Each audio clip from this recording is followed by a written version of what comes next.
नमस्कार दोस्तों, मेरा नाम है शम्मी और आप देख रहे हैं एचपी स्टडीज़ चैनल को। दोस्तों, एचआरटीसी कंडक्टर एग्ज़ाम के लिए क्लासेस चल रही हैं और काफ़ी अच्छा रिस्पांस आप सभी का आ रहा है। एज़ यूजुअल आप सभी यही कमेंट करके बता रहे हैं कि सर जो आप पढ़ाते हैं 5 या 10 मिनट में ही वो 1 घंटे के बराबर होता है। तो मेरी भी यही कोशिश रहती है कि मैं कम समय में आपको ज़्यादा नॉलेज दूं। और यकीन मानिए दोस्तों, जो क्लासेस 100 के आसपास मैं यहाँ पे डिस्कस करूँगा, अगर इनको अच्छे से फॉलो कर लोगे तो काफ़ी अच्छे मार्क्स आप प्राप्त करेंगे, क्योंकि 5 से 6 सालों का एक्सपीरियंस है मुझे। और एचआरटीसी कंडक्टर में ही पिछली बार 100 के आसपास सिलेक्शंस मैंने करवाई थी। हालांकि स्टूडेंट्स की अपनी मेहनत होती है। जो भी सेलेक्ट हुए हैं, मैं उन सभी को यही बोलूँगा कि उनकी मेहनत है, मैं बस गाइड करता हूँ। लेकिन दोस्तों, गाइडेंस जो है, मैं खुद भी एक गवर्नमेंट जॉब करता हूँ, तो उस हिसाब से आपको गाइड करता हूँ। तो बस जुड़े रहो हमारे इस चैनल के साथ। बाकी कोई भी डाउट्स, क्वेरीज, क्वेश्चंस हो तो कमेंट बॉक्स में ज़रूर लिखिए। तो पिछले वीडियो में हमने जैन धर्म जो है वहाँ तक डिस्कशन कर ली थी। तो अब बौद्ध धर्म को हम देखते हैं। अगर मैं आप सभी से क्वेश्चन करूं कि ऐसा टॉपिक बताओ जहां बहुत ज़्यादा क्वेश्चंस आते हैं, तो ये बौद्ध धर्म है। ठीक है। हर एग्ज़ाम में, चाहे क्लर्क का एग्ज़ाम ले लो या फिर आप प्रशासनिक सेवा परीक्षा की बात कर लो, आईएएस वगैरह, यहाँ से क्वेश्चंस बनते ही बनते हैं, क्योंकि ये हिस्ट्री का भी पार्ट है और आर्ट एंड कल्चर का भी पार्ट है। तो आपको इस हिसाब से तैयारी करनी है इस टॉपिक की स्पेशली। तो गौतम बुद्ध जो है, सबसे पहले इनका जन्म कहाँ पे हुआ, तो ये क्वेश्चन बनता है। दोस्तों, लुम्बिनी नेपाल में है ये आज के टाइम में। और इनकी मृत्यु जो है कहाँ पे हुई, तो ये कुशीनगर। ये याद रखना, दो इम्पोर्टेंट क्वेश्चंस बन जाते हैं ये। अब दोस्तों, एक और बात आपको ध्यान से याद रखनी है कि एग्जैक्टली किस ईयर में इनका जन्म हुआ था, गौतम बुद्ध जो हैं। तो 563 ईसा पूर्व। ऑप्शंस में 563 ईसवी भी होगा, उसको नेग्लेक्ट करना है। ईसा पूर्व, क्राइस्ट से पहले। ठीक है। और बाकी अगर मैं बात करूं, राजा शुद्धोधन के यहाँ इनका जन्म हुआ था। ठीक है। अच्छा, कमेंट करके बताना आप मुझे कि गौतम बुद्ध की माता का क्या नाम था। फटाफट बताइए कमेंट करके, जिससे पता चलेगा कि आप खुद से भी तैयारी करते हैं कुछ या फिर नहीं। ठीक है। और इन्हें पीपल के वृक्ष के नीचे ज्ञान प्राप्त हुआ था। ये भी क्वेश्चन आ चुका है एग्जाम में। जो जो मैं डिस्कस करता हूँ उसको आप ये सोच लिया करो कि हाँ, यहाँ से क्वेश्चंस आ चुके हैं। ठीक है। पीपल का पेड़ याद रखना, बोध गया। ठीक है। बिहार में है ये। और 80 साल की एज में इनकी मृत्यु हुई थी, 483 ईसा पूर्व। ये भी क्वेश्चन पूछा जा सकता है। जैन धर्म के हमने त्रिरत्न डिस्कस किए थे। अब वैसे ही बौद्ध धर्म के भी देखो, संघ है, बुद्ध है, धम्म है। ये तीन चीज़ें आपको थोड़ी सी देखनी है। बौद्ध धर्म की जब हम बात करते हैं, त्रिरत्न की बात हो रही है। क्वेश्चन कैसे आएगा एग्जाम में, 4 ऑप्शंस आएंगे। तीनों कौन कौन से होंगे, संघ होगा, बुद्ध होगा, धम्म होगा, और चौथा जो होगा ब्रह्मचर्य होगा। तो वो आपको चूज करना है, वो नहीं है त्रिरत्न में।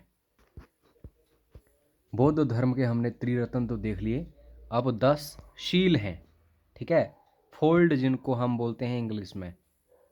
तो सबसे पहला अहिंसा, गुस्सा नहीं करना है। नृत्यो, सत्यो, अस्तेय, ब्रह्मचर्य, काफ़ी सारे जैन वाले भी हैं इसमें। ये थोड़ा सा आप देख लो, विशेषताएं जो हैं इनमें, मतलब समानताएं भी हैं जैन धर्म और बौद्ध धर्म है। कामिनी कंचन, सुगंधित पदार्थ, असमय भोजन, कोमल शैया। जो आपका दोस्तों कंडक्ट है वो कैसा होना चाहिए, इसकी बात की गई है। आचरण की शुद्धता, तो ये जो हमने अभी अभी देखे, सत्य बोलना, हिंसा ना करना, चोरी ना करना। अगर चोरी ना करें तो इसके लिए हिंदी में, अब देखो, इतिहास पढ़ाते पढ़ाते आपको हिंदी भी सिखा रहा हूँ, क्योंकि मैंने जो एग्ज़ाम्स क्रैक किए हैं उनमें सारे के सारे सब्जेक्ट थे। जीएस था, हिंदी थी, इंग्लिश थी, रीजनिंग थी, मैथमेटिक्स था, वगैरह वगैरह। तो चोरी ना करने के लिए एक शब्द होता है अस्तेय। धन संचय ना करना, अपरिग्रह। ब्रह्मचर्य का पालन करना, नृत्य व संगीत का त्याग करना। आज के टाइम में जो हम सपोज करो कि एक्सरसाइज भी कर रहे हैं, रनिंग करने जा रहे हैं, जॉगिंग करने जा रहे हैं, तो सॉन्ग्स सुनते सुनते करेंगे ये सब कुछ। सुगंधित पदार्थों का त्याग करना, जिनकी जो खुशबू है अच्छी आती है, जैसे हम फ्रेगरेंस वगैरह यूज़ करते हैं, जो सेंट वगैरह यूज़ करते हैं, ठीक है। असमय भोजन ना करना, टाइम से खाना, जैसे हम लेट नाइट डिनर करते हैं 9, 10, 11 बजे। कोमल शैया का त्याग करना, जैसे हमने जो मैट्रेसेस वगैरह होती हैं काफ़ी महंगी महंगी रखी हैं सोने के लिए ताकि पीठ में दर्द ना हो। एक्चुअली उससे पीठ में दर्द उस टाइम नहीं होता, लेकिन लॉन्ग टर्म में उसका नुकसान होता है। कामिनी कंचन का त्याग करना, ठीक है। तो ये अगर आप ऐसा करते हैं तो आप बिल्कुल एलिजिबल हैं बौद्ध धर्म को, मतलब निर्वाण जो है उसे प्राप्त करने के लिए। अब बौद्ध धर्म के अष्टांगिक मार्ग भी हैं, तो यहाँ पे कौन कौन से हैं थोड़ा सा ध्यान देना। दृष्टि, संकल्प, वाक, समाधि, आजीव, कर्मांत, स्मृति, व्यायाम। एक बार फिर से मैं आप सभी को मेमोराइज करवाता हूँ। अष्टांगिक मार्ग कौन कौन से हैं? सम्यक दृष्टि, सम्यक संकल्प, सम्यक वाक मतलब अच्छा अच्छा, ठीक है। सम्यक कर्मांत, कर्म अच्छे। सम्यक आजीव, सम्यक व्यायाम, सम्यक स्मृति, सम्यक समाधि। तो ये चीज़ें जो हैं इनको अष्टांगिक कहते हैं हम बौद्ध धर्म में। तो बेसिकली 4 संगीतियाँ हमें देखने को मिली हैं बौद्ध धर्म में। पहली राजगिरी में हुई थी, फिर वैशाली में, फिर पाटलिपुत्र में, फिर कुंडलवन में। तो ये चारों आपको प्लेसेस याद रखने हैं, यहाँ से क्वेश्चंस आते हैं। अब यहाँ पे ध्यान देना, राज्य पूछा जाता है। राजगिरी जो है बिहार में है, और वैशाली बिहार में है, और पाटलिपुत्र बिहार में है, और कश्मीर में कुंडलवन। तो इनमें से जो 3 हैं ये बिहार में हुई हैं और एक कश्मीर में हुई है, तो इनको भूलिएगा मत। बस आप रिपीट करिएगा वीडियो को देखने में, अगर आप भूलेंगे तो।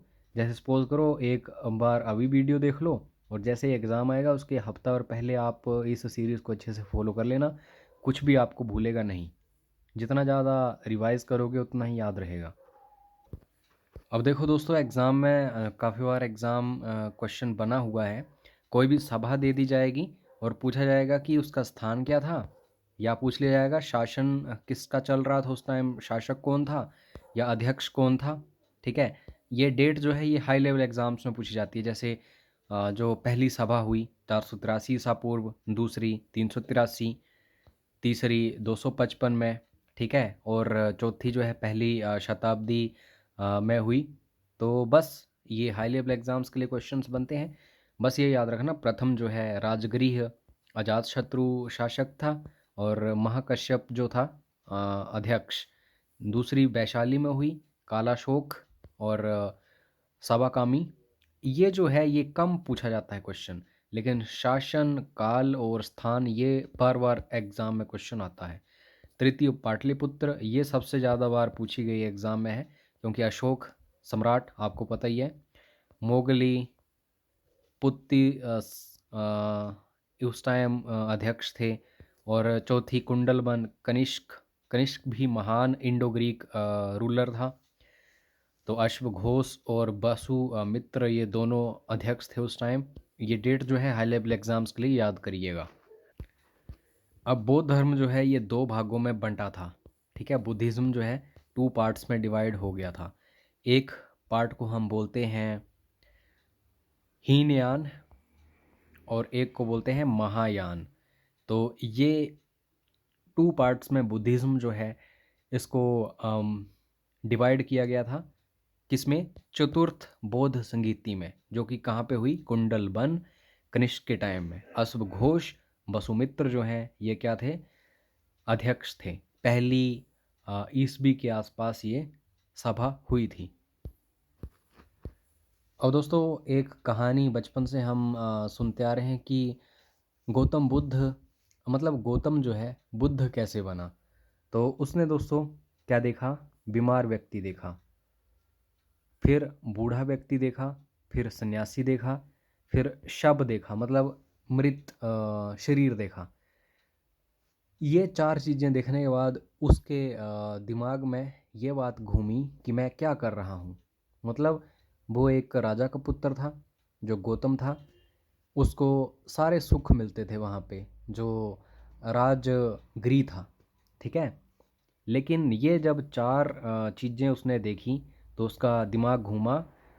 उसने सबसे पहले तो सोचा मैं भी बीमार हो सकता हूँ, फिर सोचा कि मैं बूढ़ा होऊंगा एक दिन, फिर सोचा सन्यासी ये क्या कर रहा है, ये क्यों सन्यासी बना हुआ है, और मरा हुआ व्यक्ति देखा। उसने सोचा कि मैं भी एक दिन मरूंगा। तो जब उसने ये तीन चीज़ें देखी, बीमार व्यक्ति, बूढ़ा व्यक्ति, मृत शरीर, फिर उसने उसके बाद सन्यासी जब देखा, तो उसको लगा कि इन चीज़ों से छुटकारा पाया जा सकता है सन्यास के द्वारा। तो फिर उसके बाद उसने जो मेडिटेशन वगैरह है उसको स्टार्ट किया था।